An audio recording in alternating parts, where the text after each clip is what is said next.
Good morning and good evening. Welcome to the CCTL seminar series with the corporate law and the governance cluster at CUHK Law. Now, I'm Professor Taisu Zhang. I'm the chair of the cluster.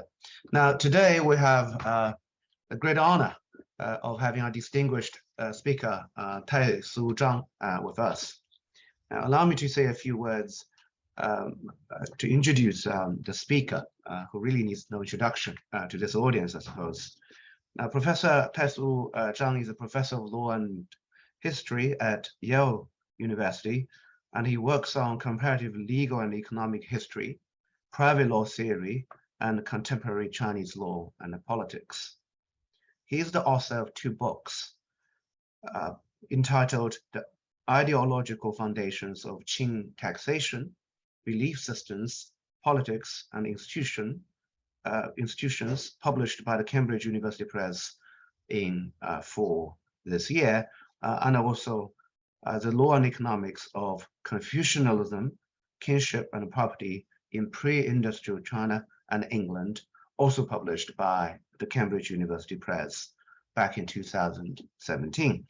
Now, these are the first two entries in a planned trilogy of books on the institutional and cultural origins of early modern economic divergence.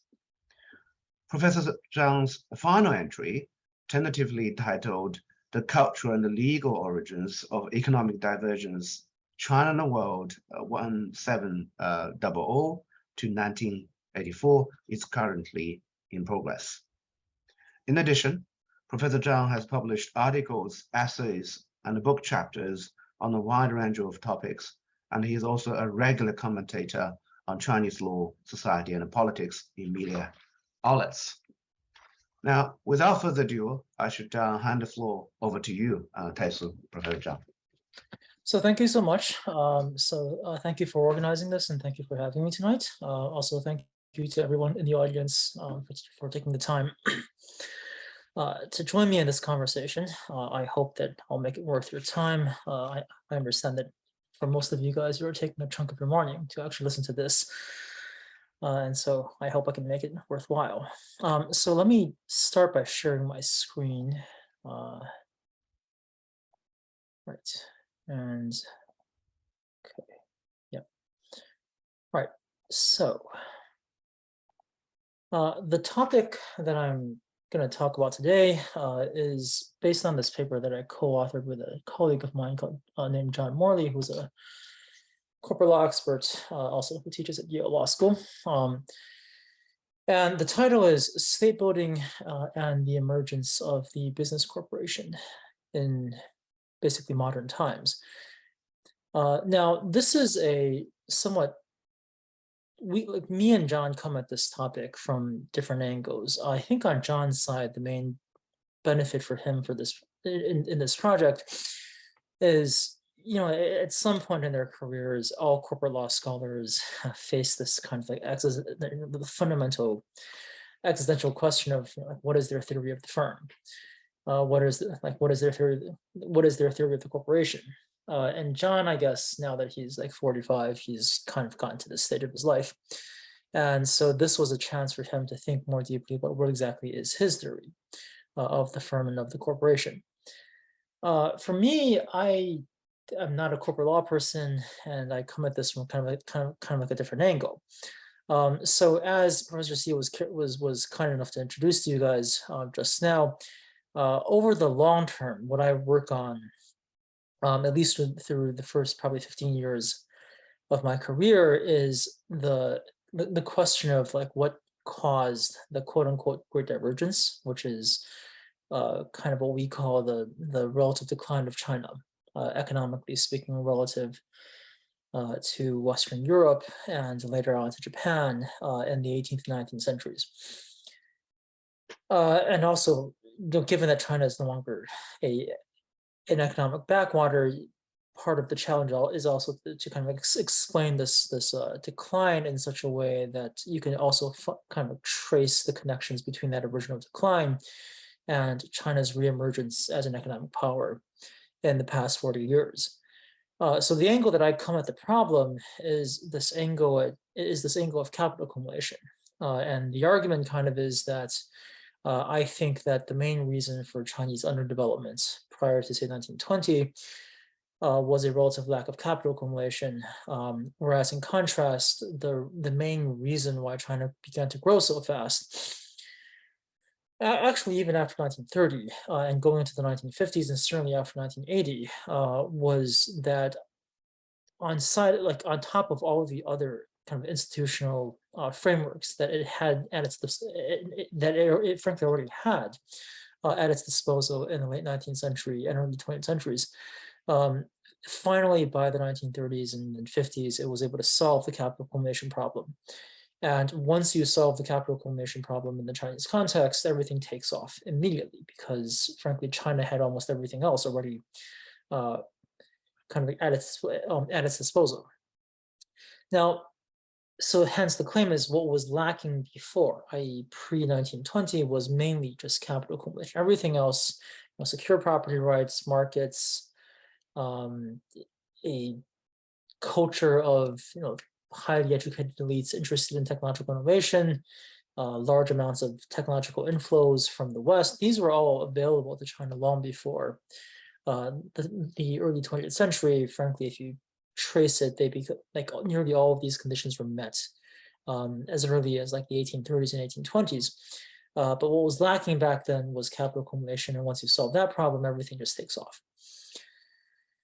Well, so then the question kind of is, well, why did China lack capital accumulation? This is not something that most early modern economies actually lack, because to have capital accumulation, really all you need is one of three possible routes.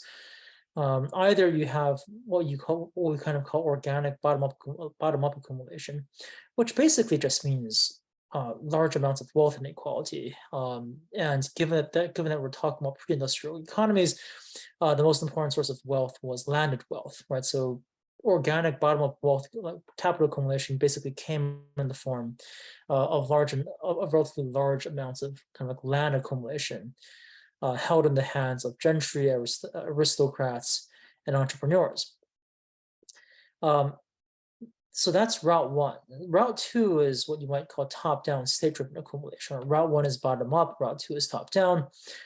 State-driven accumulation is prominent in, say, a lot of economies that catch up to the first movers. So Germany and Japan and so on and so forth made heavy use of state investments. And so what tends to drive state investment is you tax a lot, you use your tax revenue to fund things like national banks, and the national banks invest in industry. And like those of you guys who know your Japanese history will immediately recognize that this is pretty much what happens in, say, Meiji Japan after 1870. Now, besides those two more common routes, there's a third possible route that kind of plays a certain kind of role. For example, in England and the Dutch colonies, and in the Netherlands, it plays some role in the American economy post 1850, and that's accumulation horizontally, right? And so basically, it's accumulation via corporate joint ventures or capital markets.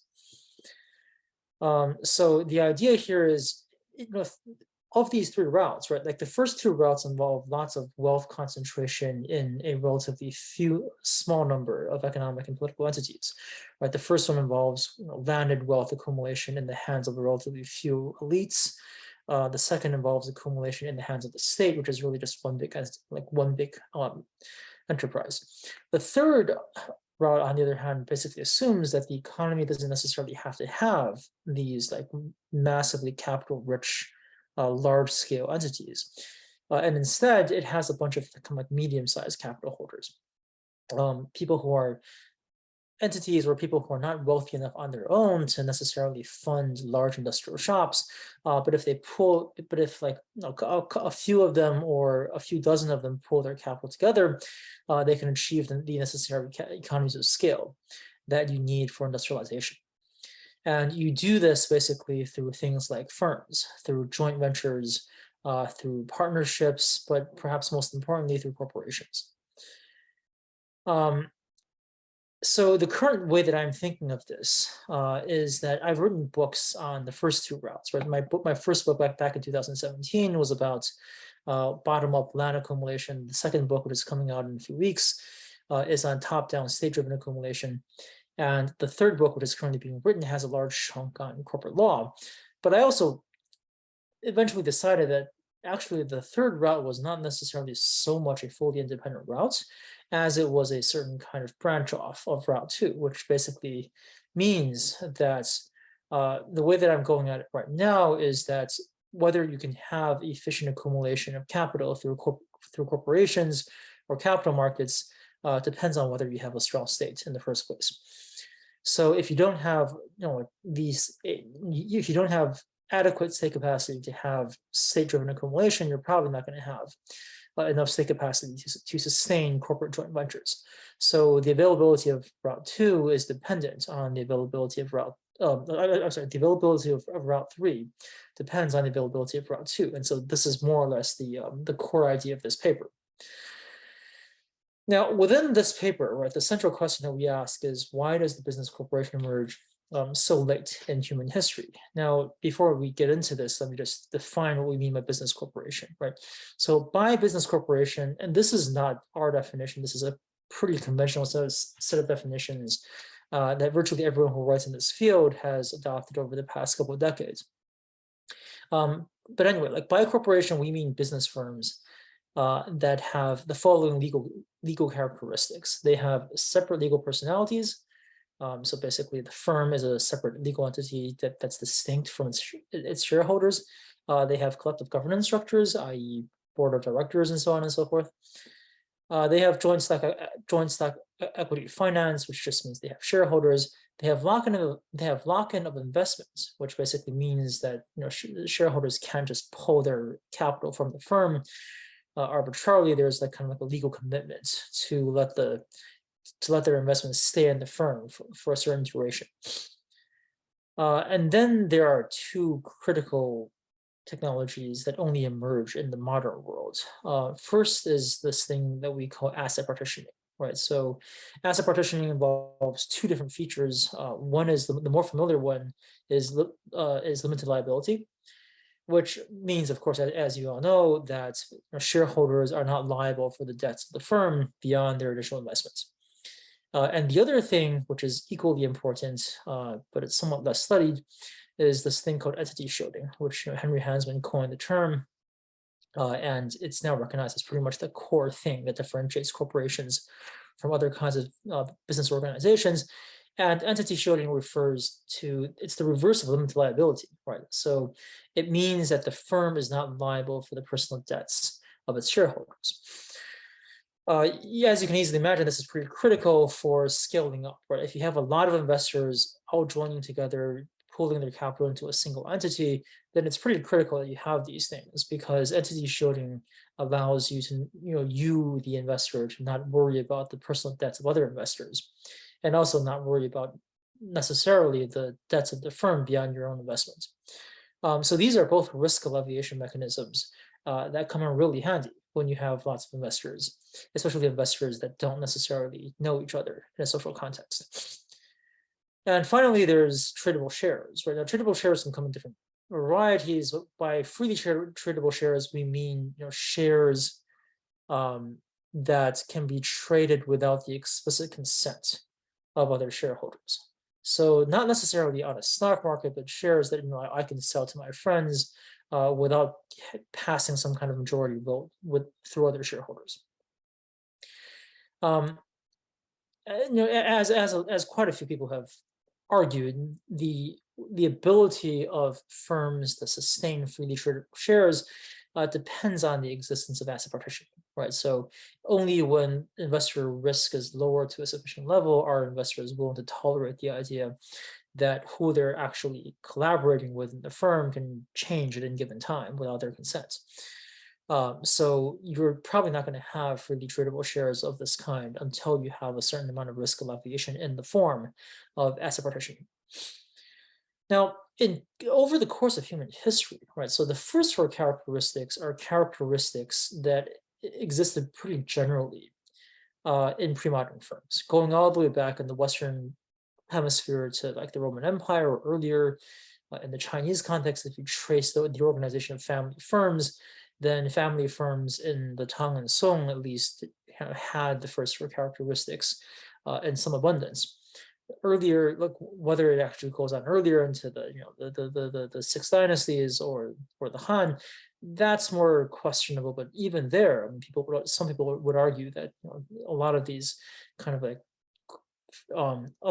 first four characteristics actually existed in Chinese family firms even before, like even as far back as like 100 BC.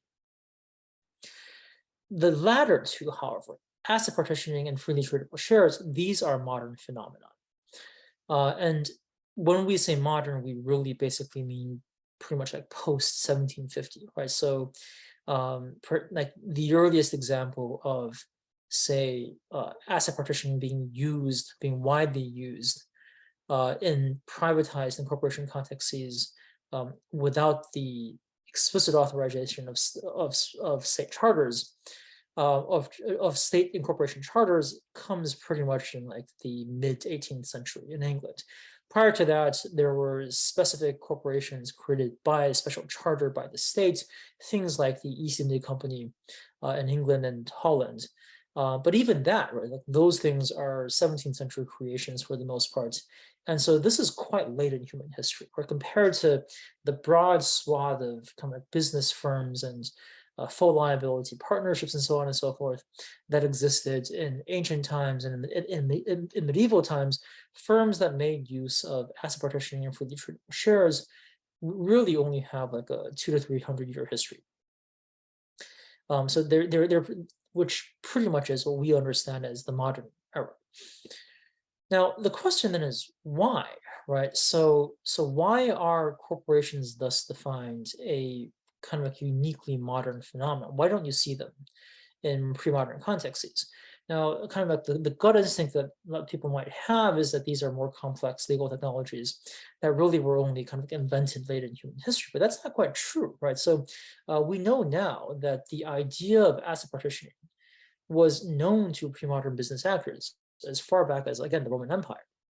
It's just that prior to the modern era, pre-modern jurisdictions and legal systems did not see fit to kind of like allow private actors to make general use of these legal technologies, and private actors also, frankly, didn't seem that interested in using these technologies. So the question then is, well, why is that? Now, this is not a new question, right? So there's a large amount of kind of pre-existing literature on this. It comes mainly in two varieties, but people have tried to explain the modern emergence of the business corporation through two different kinds of theories. On one hand, there are what you might call the demand side accounts, right? So these are accounts that basically argue that the corporation really only emerged in response to economic pressures created by long-distance trade. So representative scholars in this vein includes like Ron Harris, Giuseppe Mattiacci, Tim Guinan, Arthur Greif, so on and so forth. This is quite the popular idea, right? So the idea is that the reason why you don't see corporations emerging before, say, 1600 is basically that, well, prior to 1600, there wasn't enough long-distance trade to actually create robust demand for the corporation. It's only when, like with the advent of kind of early modern navigation technologies, you gain the ability to kind of like ship goods across long distances, across the like all the way from Europe to Asia, around Africa. You gain the ability to ship possibly across the Pacific and so on and so forth. Once these long distance trade routes really come online, in the 15th, 16th, and 17th centuries, especially in the 16th and 17th centuries, that's when you begin to see real robust demand for the kind of risk alleviation that is offered by corporations, especially by entity shielding. And so before that, there simply was no demand. Now, the mirror side of this is that the second kind of account is what you might call supply side accounts, right? And these also have, lots of people supporting them. Ron Harris also makes this argument. Dario Mattiacci and his co-authors make this argument. And here, what they emphasize is that to have modern corporations, right, like you need the state to be able to make credible commitments to protecting corporate assets. So those of you guys who know your institutional economics will recognize this immediately as kind of the Doug North thesis of credible commitments as being essential for modern investment and economic growth. So the idea is only when there are secure enough property rights in corporate assets will you have people willing to invest in large scales like you see in corporations. So basically, the argument is until the modern era, states were often not able to make credible commitments to not expropriate. The protection of corporate property rights in a strong form is kind of like a modern phenomenon, or so they claim. I actually don't necessarily buy this. I don't necessarily buy this historical narrative, but some people believe this, right? Obviously, the two are not mutually exclusive, right? So you can make both demand side and supply side stories. They can synergize, and several scholars, such as Ron Harris, have actually made both. So we think that there are two gaps in this literature. So first and foremost, the demand side conditions have to be laid out in more generalized and theoretically abstract terms. And the obvious reason for this is that frankly, even if long distance trade was perhaps the major initial impetus for the creation of the corporation, modern corporations, like many, perhaps most of them, operate in economic contexts that don't have much to do with long distance trade. Right, a lot of corporations operate domestically; they operate without engaging in trade of goods at all, and so. Clearly, it's not just long distance trade that can create demand for the modern corporation. So instead, what creates demand for the modern corporation are some more abstract economic factors that perhaps manifest themselves very powerfully in long distance trade, but don't do so exclusively. So the question then is, what are those more abstract economic conditions? And so any good account of how corporations came to rise in the modern world should give that. Second, and more importantly, in building upon this first demand side kind of a clarification that we do, we want to make the following argument, which is that pre-existing accounts overlook the positive contributions of modern state building to the corporate form. So basically what we want to claim is, because if you think of the supply side factors that the current literature has identified, they're pretty much basically like negative factors, right? The idea is you want the corporation to flourish, then you, the state, had better negatively constrain yourself.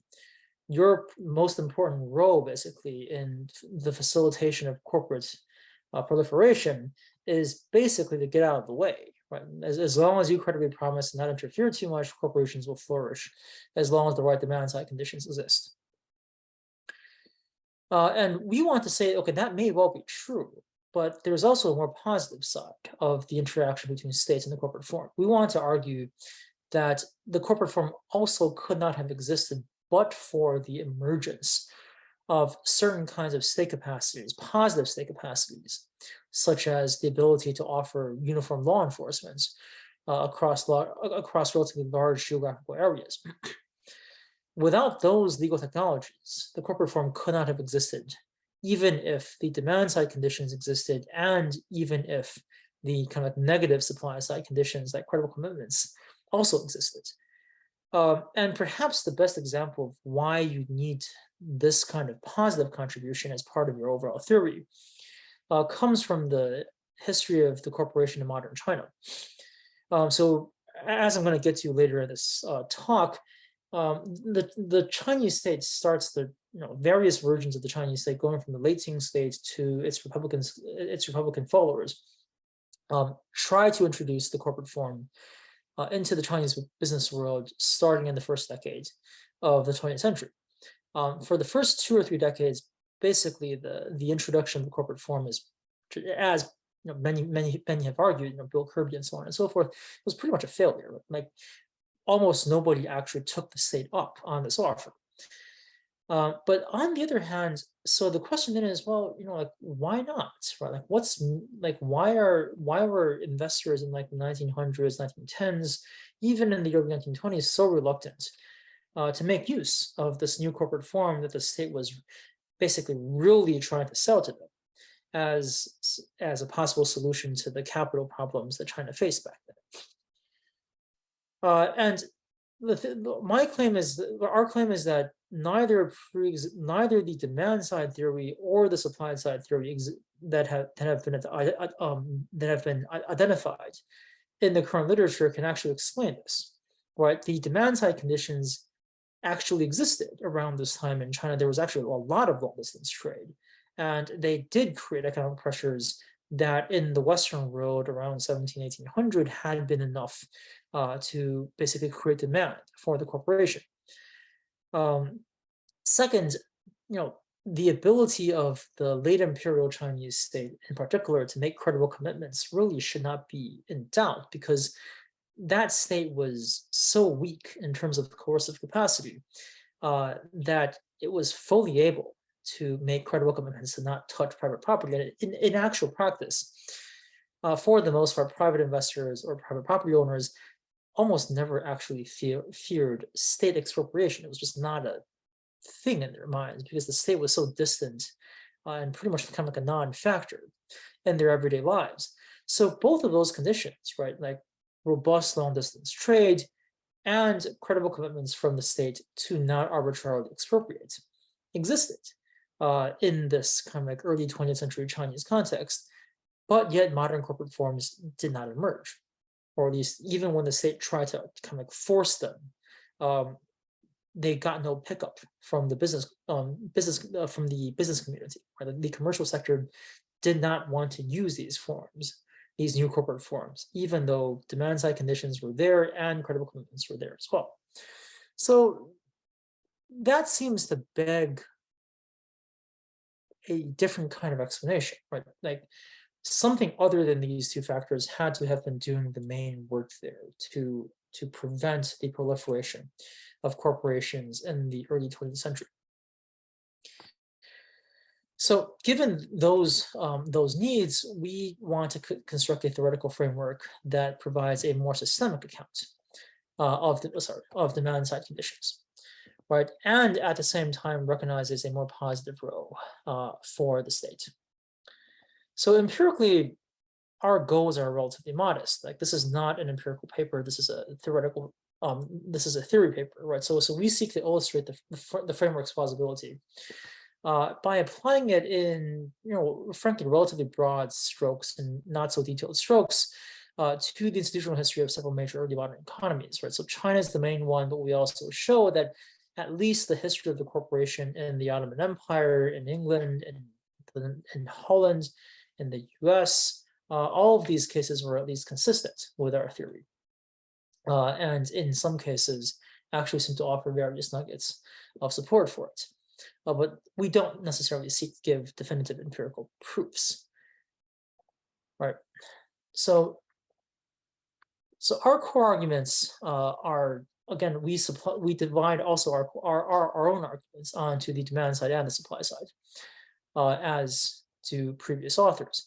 So given that one of our goals was to basically give kind of a clearer, more abstract account of the demand side conditions, now we want to argue that modern business corporations emerged in response to demand for the following, which is collaboration between large numbers of strangers, most importantly, who share residue claimant status over a business that engages in complex economic activity. I realize that this is a lot of moving parts, but I'm going to explain this piece by piece in a bit. So the second claim is that modern states contributed positively to the emergence of the business corporation by supplying the legal and administrative infrastructure that you need to enforce incorporation and investment agreements within this kind of demand side context, right? So much so that, in fact, the rise of modern corporations depended functionally and continues to depend on the rise of modern state building. So hence, like our explanation for why you don't see corporations early on in human history is that, you know, states with this kind of legal infrastructure, with this kind of legal and administrative power, that can actually enforce incorporation and investment agreements across their entire shareholder community. These are such states are a late phenomenon in human history. They really only emerge in Europe, say around 1750, and in the Asian context, they don't really emerge until pretty much the second half of the 19th century. In particular, right, like the creation of professionalized modern judicial systems with strong information and enforcement capacities, this is a pretty modern thing, right? Like it's really a 19th century development, even in Europe. And our claim is that until you have the creation of this kind of system, you're not going to have any kind of rise of the corporation, because prior to the rise of strong modern states, you simply don't have the supply side conditions necessary to sustain corporations. So this leads to a different kind of motivation. So our claim that the rise of the modern corporation depends on the rise of the modern state with a modern court system. This actually distinguishes corporate law from a pretty large swath of private law, right? So most of private law, property law, contracts, torts, much of business law too, partnerships, for example, have a much longer history than corporate law does, right? So the property law and contract law go back thousands of years. And frankly, I don't know of any sophisticated society in human history, going all the way back perhaps to the Egyptians, that didn't have some kind of sophisticated contract and property law. And for much of human history, this early human history, these private legal institutions were sustained under conditions in which the state pretty much was absent from local life. They were sustained without significant state support, and frankly existed for many centuries before the emergence of strong state apparatuses. Right? There's a large kind of academic literature on social norms and their importance in the 1990s. And the historical side of this literature is that, frankly, if you trace the way that, say, property law or contract law functioned across most of human history, you're going to find that it was not sustained by states. Instead, for the most part, these components of private law were sustained by kind of like self-governing communities, like lineages or villages or religious organizations, and they both precede the modern state and don't seem to functionally rely on it.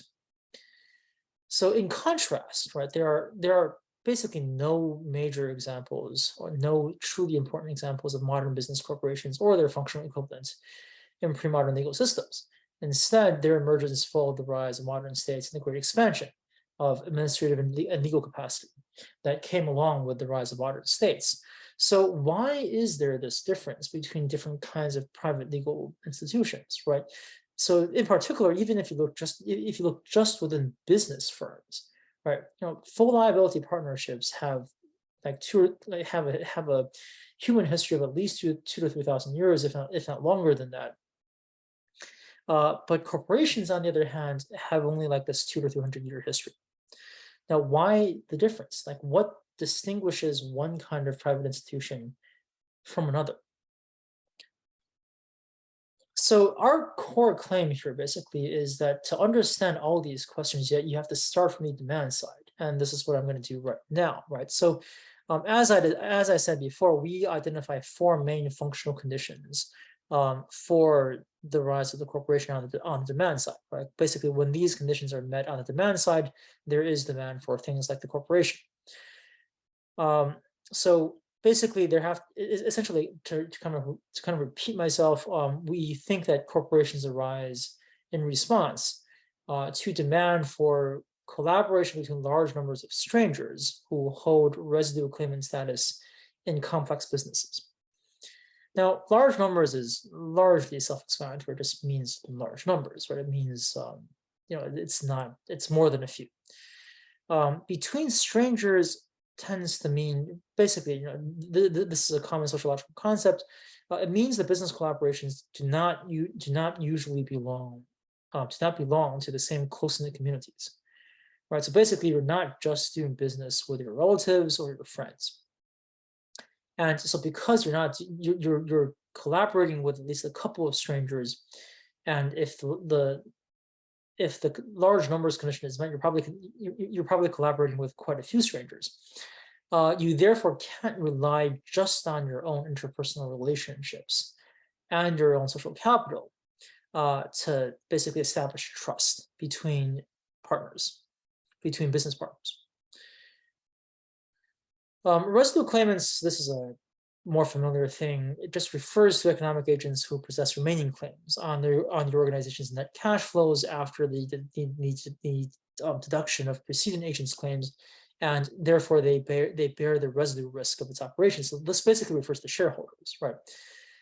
Who basically only take profits from the firm after all the debtors, after all the creditors of the firm have already been paid off. So all these conditions are identified to some extent in the current literature.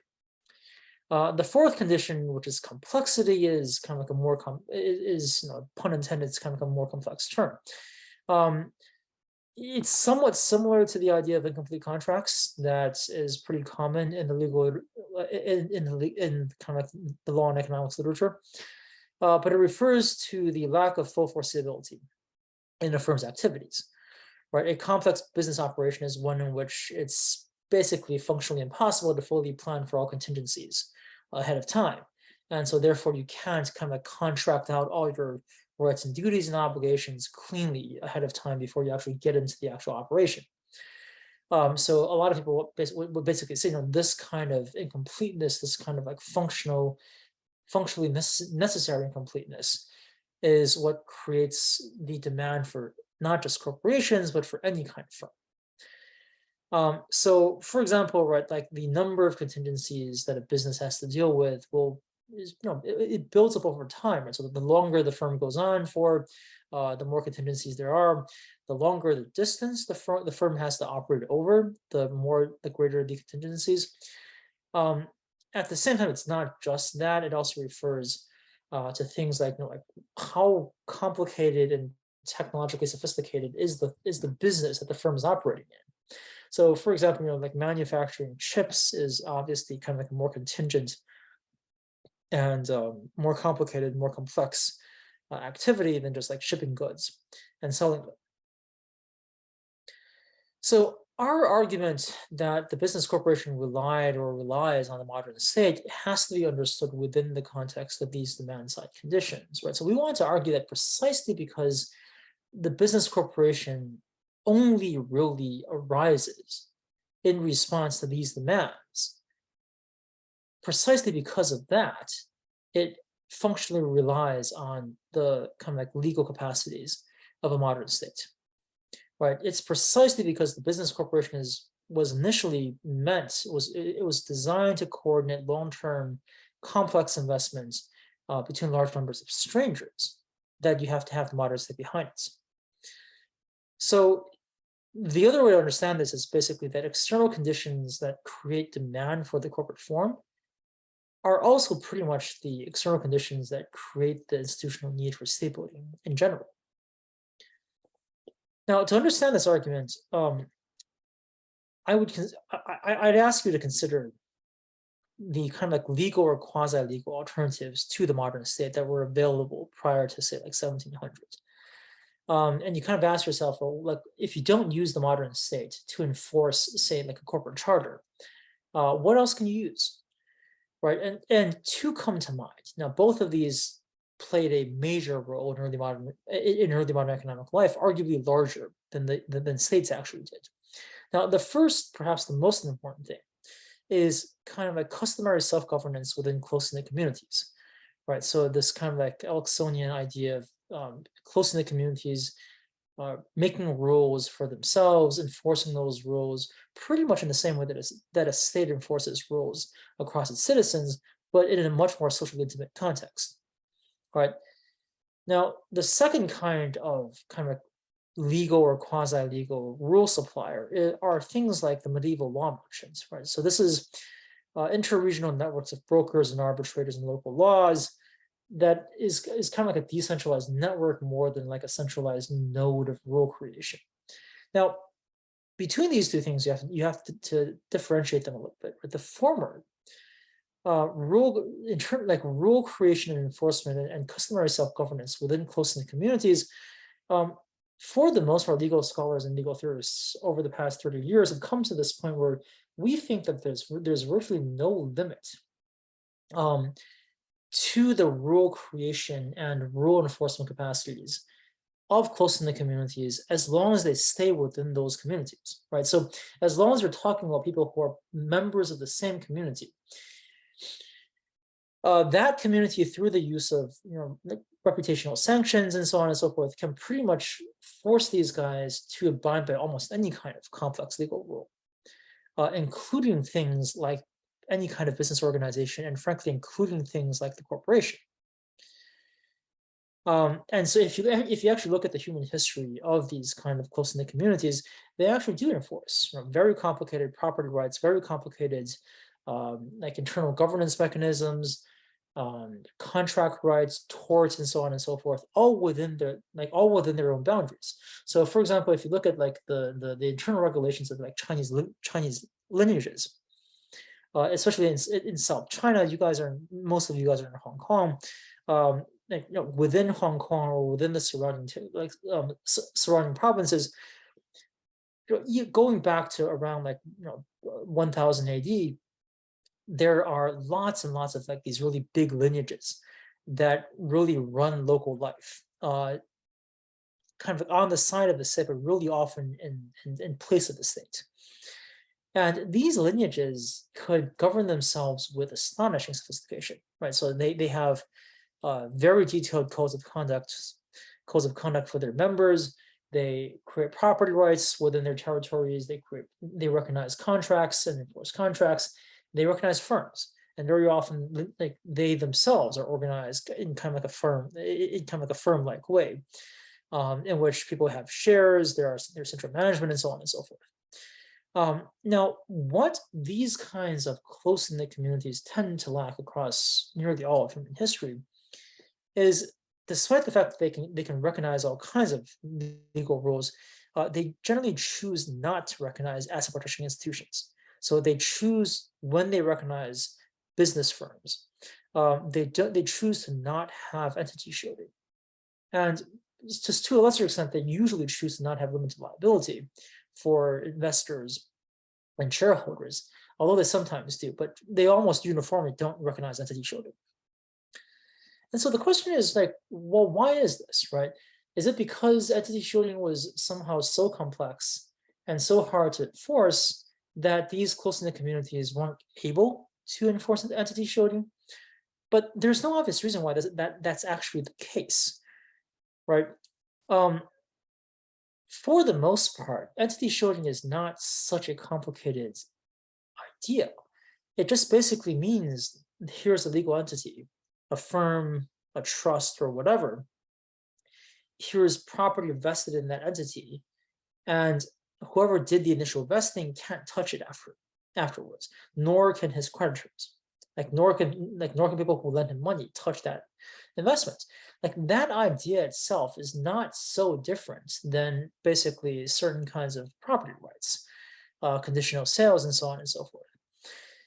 And it's well documented that close-knit communities across human history are perfectly able to enforce that kind of property rights. So there's no good reason why close-knit communities are functionally unable to actually enforce entity shielding agreements within their boundaries.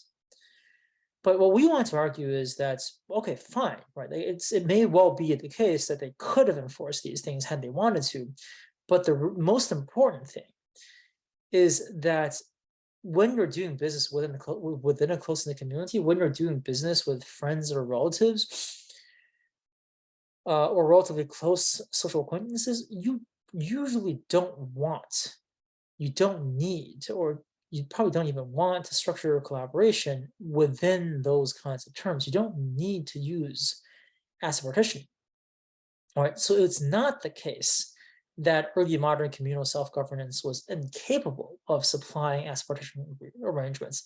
Instead, the reason why such arrangements don't really exist in kind of pre-modern communal self-governance entities is that close-knit communities don't need to use them. In fact, they probably don't even want to use them. Now,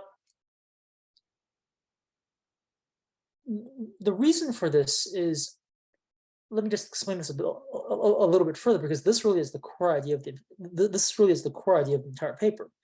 If you think about what things like entity shielding and limited liability do, what they do is they shift risk from within the corporate structure, from between shareholders, out onto the broader world, right? So they shift risk from shareholders out onto third parties. And these parties can come in a number of forms. They can be kind of like contract creditors, right? Creditors who lend money to either the firm or lend money to the firm's shareholders under contracts, or it can be tort creditors, right? So basically, somebody who's wronged or damaged accidentally by either the firm or its creditor or its shareholders, and who's trying to basically like recoup some kind of damage, some kind of damages from one of these entities. And the claim is that basically, like when would you actually need this kind of risk shifting? It's basically when you don't have a terribly high level of trust and you don't have a terribly high amount of ability to monitor your fellow shareholders, that you would want this kind of risk shifting arrangements. Because the risk shifting arrangement comes with some substantial cost. It sends a signal to the broader community that there's like some baseline lack of mutual trust between the shareholders. And because of the shifting of the risk, you're going to pay a cost for that in the form of basically higher borrowing costs, whether you, the individual shareholder, or the firm itself. Like if you have limited liability, the firm is going to pay higher interest rates when it borrows. If you have entity shielding, like you individual shareholders are going to face higher interest rates because a chunk of your property, i.e. the chunk of property that you invested in the firm, can't be touched by your creditors. So they're going to charge you more to lend you money. The only condition under which you're willing to actually bear that kind of extra borrowing cost is when you actually have some reason to not trust your fellow shareholders. Right, but you think of like conditions within close-knit communities. So close-knit communities are communities in which everyone knows each other. Right, if you want to monitor the financial circumstances of your fellow shareholders, of your friends, of your relatives, it's usually not that costly. There are also pretty strong reputational mechanisms in place in those systems, such that if they kind of screw you because of their own bad management or something, so on and so forth, they get punished socially in very direct, very rapid ways. So there's much less likelihood that they're somehow going to screw you over in that context. So the idea is that like only when you're doing business with strangers, only when you're doing business with people outside your immediate social circle, only when you're doing business with people that you don't inherently have a large amount of information over, would you actually have need for the kind of risk shifting that goes on in asset partition, right? Because otherwise you don't want to shoulder the costs of these kinds of shifts, because the shifts are not costless yet. So the idea, therefore, is that if you're doing business within close-knit communities with friends or with relatives, well, frankly, you're probably familiar enough with them and you're comfortable enough with them anyway, that this kind of substantially costly risk-shifting legal technology is really just not that that attractive. You don't have much reason to actually use it. You can probably be perfectly adequately protected and feel adequately secure just within the framework of like a full liability partnership. So once you have that, like it's only when you step outside of that comfort zone that you actually need this kind of thing, right? So hence, you think back to our demand-side conditions, we really define the demand-side conditions that give rise to the business corporation as basically doing business between strangers, right? You have to have all the usual things that lead to the rise of firms, But on top of that, you have to have an extra layer of risk, which is that you're not just collaborating with friends, you're collaborating with people that you don't necessarily know. And this tends to happen basically when you have to pull capital at very large scales, such as, for example, to sustain some kind of like strong long distance trade organization. Now, once you're in that world, right? Look, once you're in that world where firm investors are recruited from beyond a single community, communal customs and norms are no longer capable of enforcing the firm's internal legal arrangements just by themselves. Instead, early modern businessmen have to look elsewhere, right? So this is where things like the law merchant come in. So if you don't have states, well, the next best thing is these like interregional networks of brokers and arbitrators. Now, the way these things function basically is that, like if I know somebody and you also know that somebody, even if I don't know you, we can collaborate because we have like a shared middleman who can broker our agreements. So basically, it's kind of like a network-based pattern of collaboration. But the thing about those kinds of networks, right, like things like the law merchants, is that although they were able to sustain pretty robust interregional commerce over pretty long distances, they have some obvious limitations, right? It's because everything in these networks runs on the existence of intermediaries. For me to be able to trust somebody, like we have to have a mutual acquaintance, right? And whether we actually can have that acquaintance is not always a given. So the reliance on intermediaries in these kinds of networks limiting both the scale and the complexity of interregional collaboration. So basically what this means is that there's kind of like a trade-off between contingency and social distance in these kinds of regimes, right? So if I'm doing business with friends, I can do pretty complex operations that have lots of contingency involved. So I can build houses, construct factories, engage in long-term investments. However, the more distance I am from my collaborators, the thinner our collaboration becomes, right? Like the less likely I'm going to engage in long-term, thick investment where we're doing something really robust and capital heavy.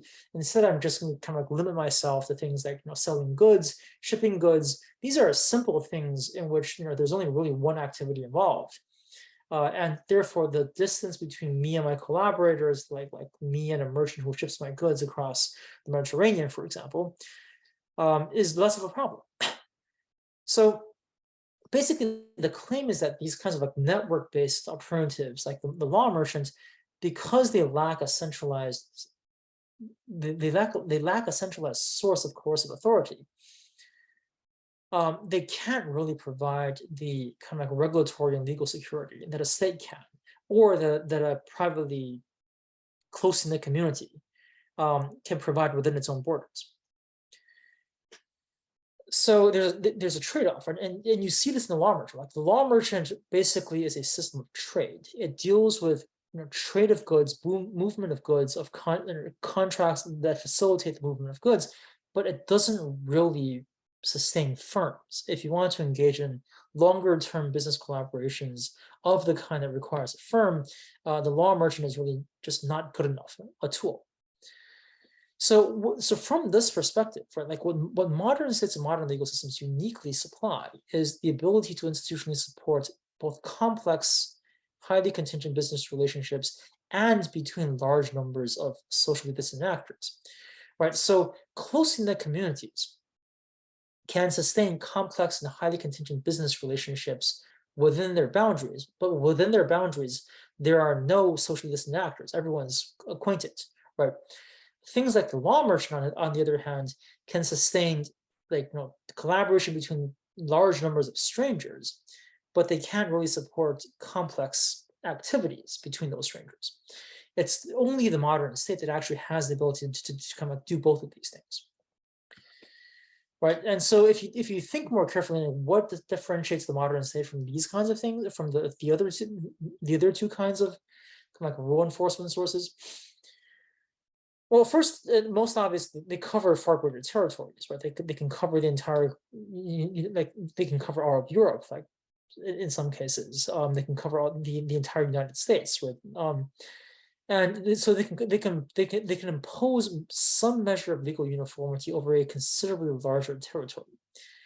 Second, they possess far greater powers of enforcement. They're able to reliably enforce judgments against both insiders and outsiders of a social group. So it doesn't really matter for the state whether you and your collaborators are strangers or not. This, like fully mature, developed modern states with their information collection mechanisms and enforcement capacities are able to enforce judgments without the use of, say, brokers or middlemen, and so on and so forth. They don't have to have any social connections to their citizens. Third, they're to sustain this, right? They have to be able to extract information. They have to be able to coercively enforce decisions, and so they're able to do all this. And the fourth thing is perhaps the most important. Modern states are formalized. Right, like modern states make use, because of the nature of modern states, where like they have to cover large territories, they have large principal agent problems. Because of that, they have to engage in a significant measure of formalization to control their own agents, right? So once you do this, right, because of that formalization, modern states are able to provide relatively strong and credible guarantees to investors that they're going to be treated somewhat equally, or more or less equally, by the law enforcement apparatus, even if they aren't socially connected to those who actually run the apparatus. So you don't have to be related to the judge in a modern legal system for the judge to at least be under an obligation to treat you fairly, right? So a fully mature modern system is one in which basically roots out that kind of like personal bias and manages to kind of uniformly treat investors to their legal obligations. And this, as you can easily imagine, is critically important for firms that have large numbers of strangers who are resident claimants, right? Otherwise, like there's no reason why you would trust your money to the centralized management of somebody else if you weren't guaranteed this kind of like uniform and non-status-based guarantee of kind of like rule investment or rule enforcement, right? So specifically on the importance of equal treatment. Given that stockholders are by nature resolute claimants over firm assets, right, their willingness to invest depends pretty much entirely on receiving sufficiently strong guarantees of equal treatment within the terms of their investment agreements. Right? If I own 20% of the shares, I will expect, first of all, a 20% vote share, and second, a 20% share of the profits. If I can't be guaranteed equal and equitable treatments compared to like majority shareholders under that arrangement, I'm not going to invest, right? Especially when I don't know these guys. Now, this is something that local communities, close-knit communities can often supply to their insiders, right? If everyone's inside a lineage, the lineage often has a lot of ways to treat their members pretty much equally, or at least according to a certain like predetermined formal hierarchy. But it's very hard to credibly, it's very hard for a lineage to say to somebody who's not related to the lineage, to a true outsider, that I'm also going to treat you equally compared to people inside my lineage, right? This guy's my relative, you're not. You guys are collaborating, you come to me for rule enforcement of your bylaws.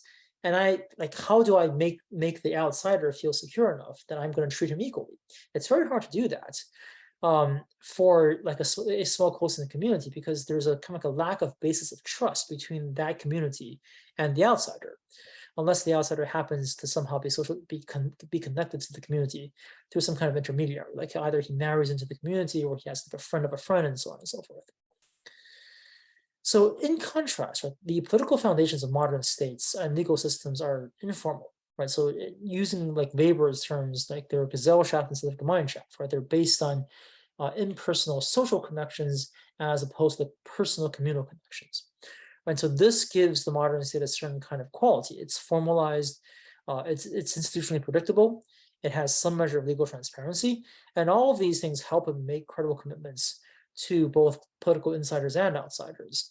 And it helps them kind of assuage the fears of outside investors that they're not going to get their fair shake in a court. Right. Now, I call these things credible commitments, but these are not the same kinds of credible commitments that you commonly see in the pre-existing academic literature. Right. Like when scholars who have written about this in the past speak of credible commitments, they mean just negative commitments. They mean commitments to not tax not arbitrarily expropriate, not seize assets, and so on and so forth. But the credible commitments that I'm talking about are positive ones, right? They're credible commitments to supply you legal services, to supply you rule enforcement and law enforcement in a way that guarantees you kind of equal treatment before the law, regardless of your social status within any kind of any kind of communal circle. So to put all this together, right? So what we're arguing in this paper is that the modern state's ability to credibly commit to equal legal treatment of investors, right, combined with its informational and enforcement advantages across large socially unconnected territories, allows it to institutionally support the formation and operation of business corporations by large groups of strangers. Right? This is not something that customary systems or things like the law merchant are able to provide. So therefore, the rise of modern states should, in theory, precede the rise of the business corporation. It should also play a visibly obvious role, a major role, in facilitating their rise. Right? But again, this is not because, as a matter of theory, close-knit communities in these pre-modern communities are somehow unable to recognize and enforce business corporations. It's really that they have no need to. And you only have need for the corporation when you're doing business with strangers. But when you're doing business with strangers, rule enforcement has to come from the state. Right? So that's really the gist of this argument. Now, going back to one of the other motivations that I talked about before, the other claim that we would make, therefore, is that there are certain kinds of legal institutions, right, like asset partitioning, that are only useful in socioeconomic relationships between strangers. Right? Most subsets of private law, as we talked about, have functional equivalents in pre-modern customary law, contracts, properties, torts, etc., so on and so forth. But corporate law does not. And if you think about it, there are other facets of modern legal systems that also don't have kind of a pre-modern communal equivalent. Bankruptcy law, public trusts, and so on and so forth.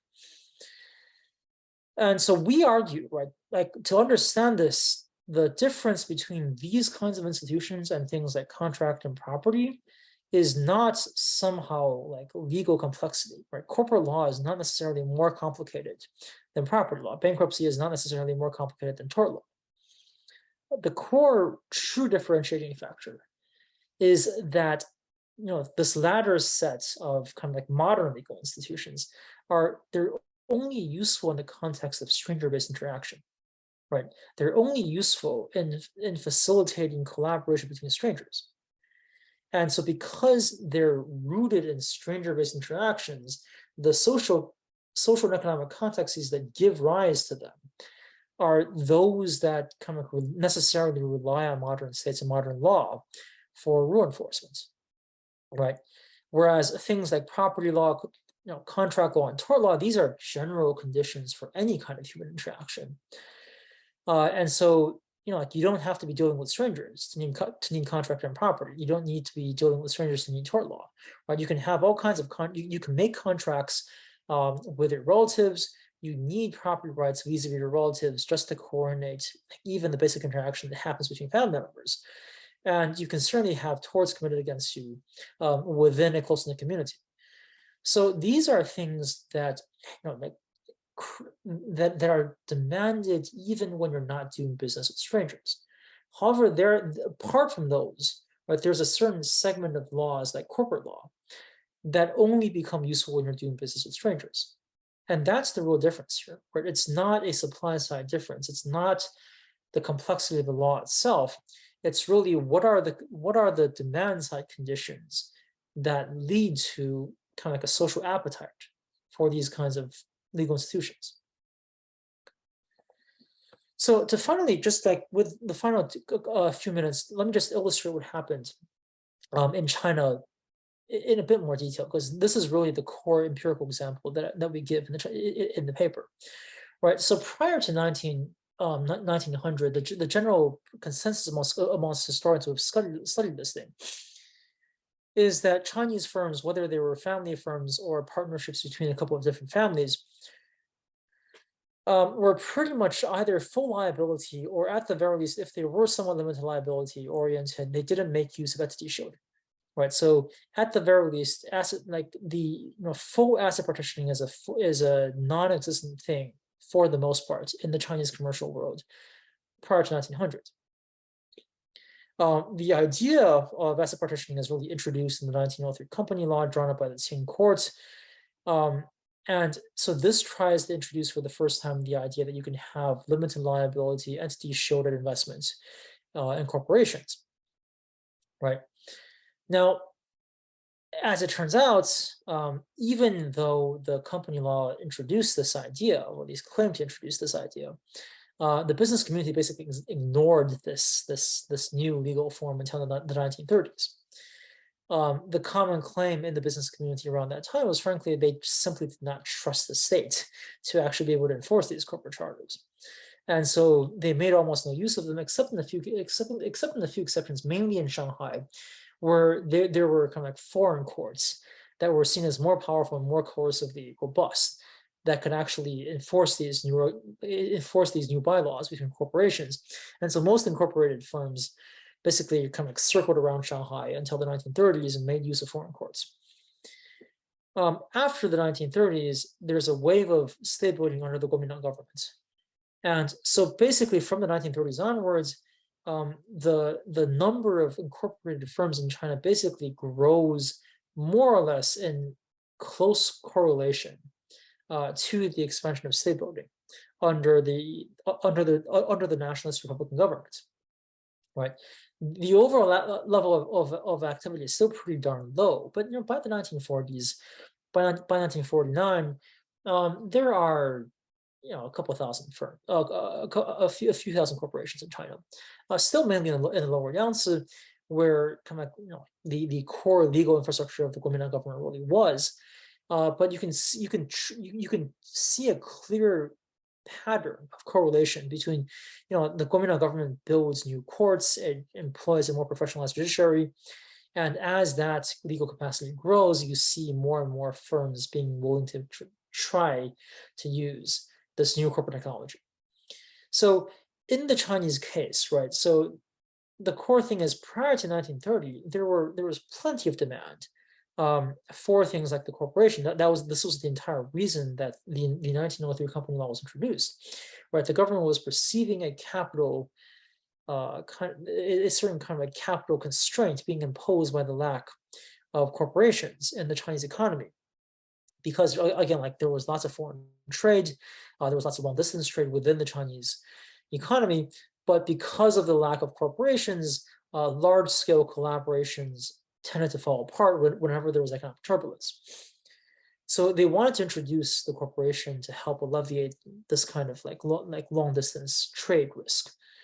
But even though the legal form was introduced, no one took them up on it. And the reason was pretty simple. Like, the businessman didn't really trust the state to actually make good on its promises, right? Like you say that you're going to enforce these new legal forms for us.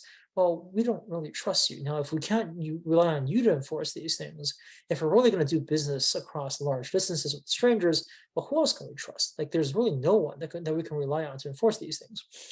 So they don't make use of these new firms until the 1930s. And this actually is a kind of like, this has a certain kind of dampening effect on long distance trade and large scale business activity in China. So state building under the CCP in the 1950s builds upon what was provided to them in the 1940s by the Kuomintang.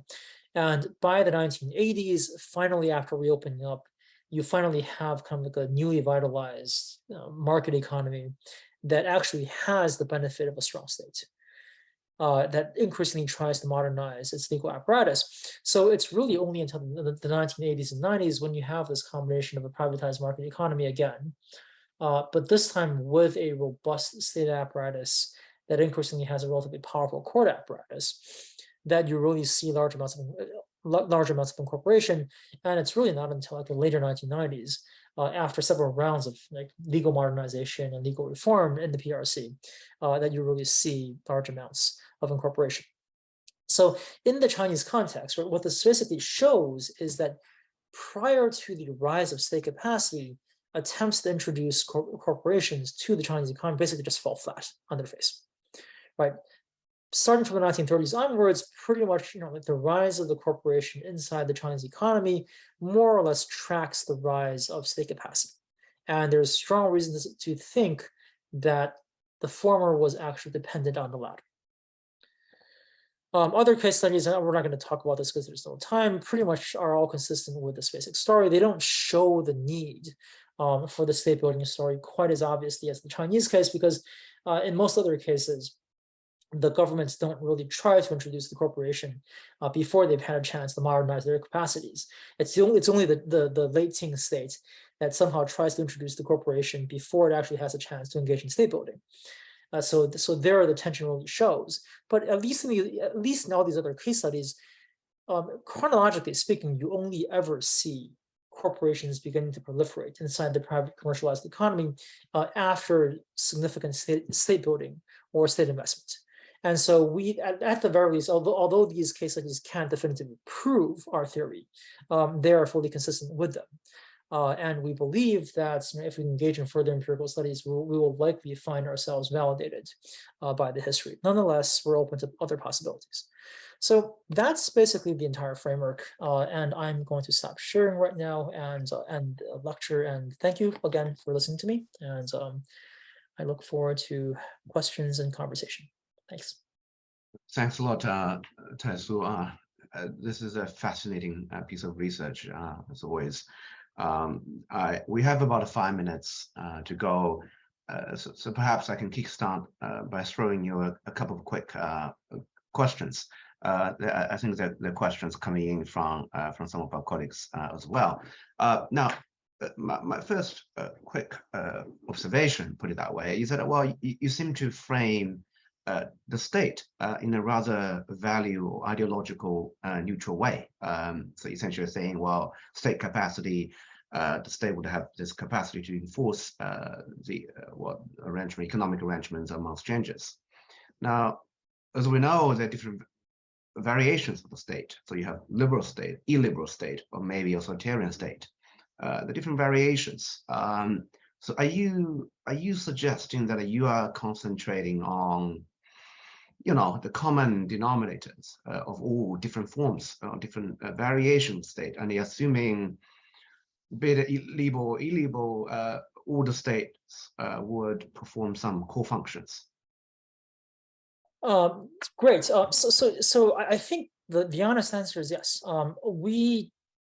Our theory of the state is pretty much a Weberian one, and that kind of theory of the state does not necessarily hinge on a liberal versus autocratic versus authoritarian or even versus a totalitarian definition. Like our definition of the state is a formalized state that has certain kinds of capacities.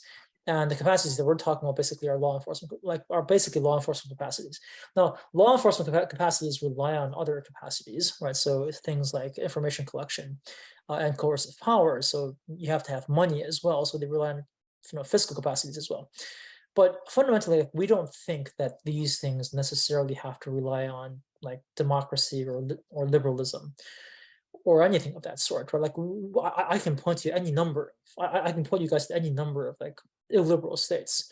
Germany prior to 1945, China over the past 20, 30 years, Japan for the most part prior to 1945, that frankly had considerable success, creating the kinds of legal capacities needed to have a robust privatized commercial economy, but they were by no means liberal, right? So I think it's not quite entirely value neutral because formalization is a certain kind of value in and of itself. A formalized state, at least, is a state that should value a certain amount of checks and balances or a certain amount of restraint. The Northian idea of credible commitments actually comes here, like a state that's not able to make a Northian credible commitment is probably also a state that's not really going to be able to formalize legally too much. But that's a different kind of value judgment than, say, liberal versus illiberal or democratic versus authoritarian. So at least along those dimensions, yeah, we're pretty much value neutral. Like Morley and I sometimes joke that like me, possibly like with a few of our other colleagues, we're like the soulless capitalists of the Yale Law School, in that we don't really impose these kinds of doctrines. Thanks a lot. That helps.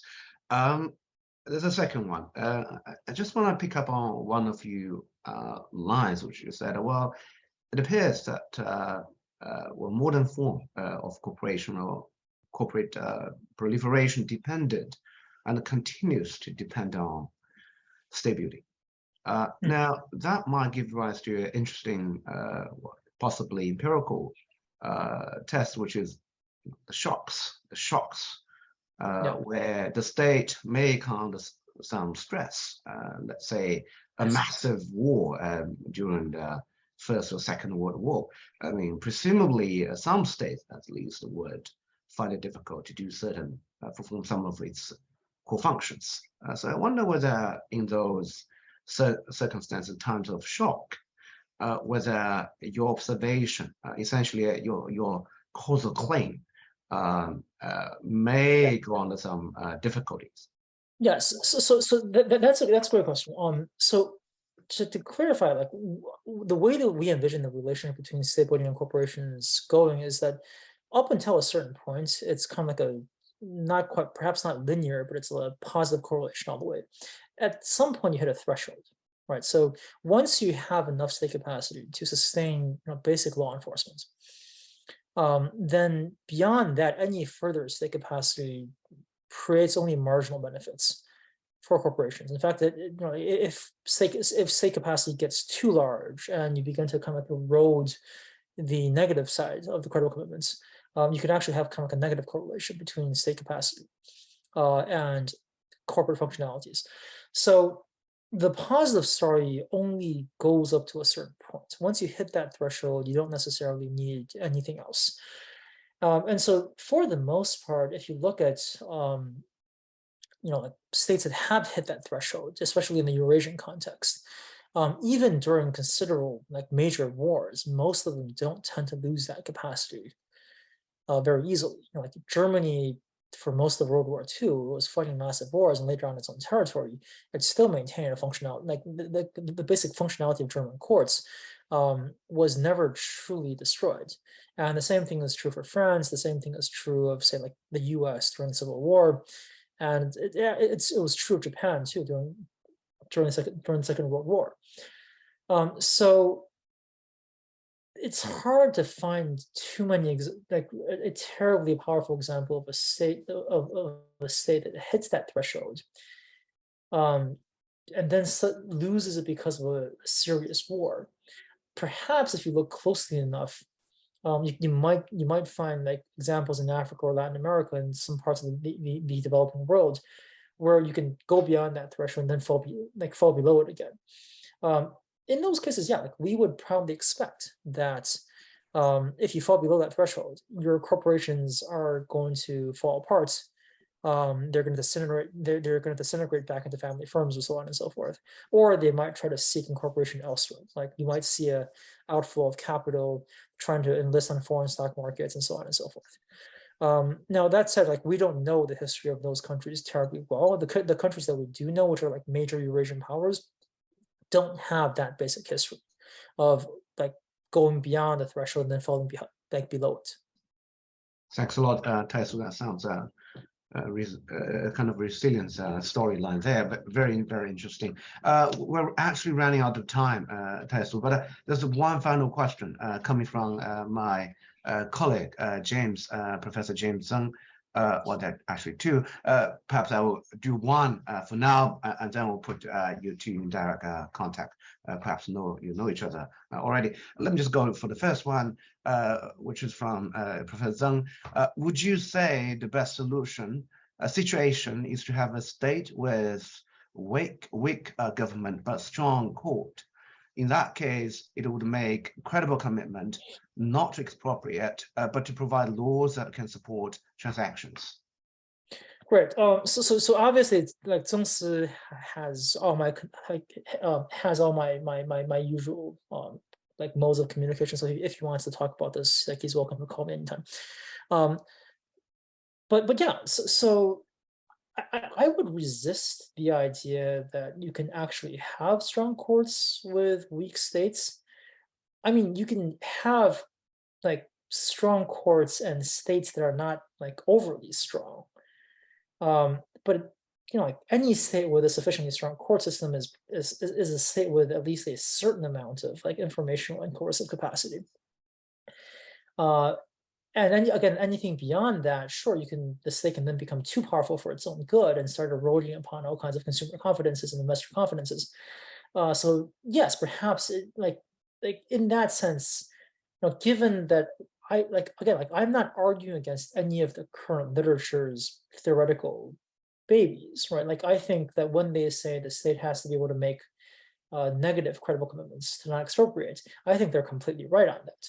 So the proper state that is best able to facilitate corporate activity would be a state that has strong enough capacities to sustain kind of like a modernized law enforcement system, but at the same time is also able to make negative credible commitments. Now, I would say that the ability to make negative credible commitments is not necessarily the sign of a weak state. It's just more the sign of a kind of like a restrained state. It's the sign of a state that may have lots of capacity, but has institutions that prevent it from using it in certain kinds of ways. And so that would mean it's more of a kind of like a formalized structured state than necessarily a weak state. Weak state implies the state lacking the ability to do things. But here it's more about the states perhaps having the ability to coerce, but then creating checks and balances for itself to not do that. So it's a matter of self-restraint. It's not a matter of like weakening their overall capacity. Like weak states are states like the Qing, like the late Qing government, which couldn't really do anything. Even if the Qing government wanted to coercively expropriate, it didn't really have the power to do so. Compared to that, modern states are not weak states in that sense. Instead, they're just like formalized restraint states. I hope that makes sense. Yeah.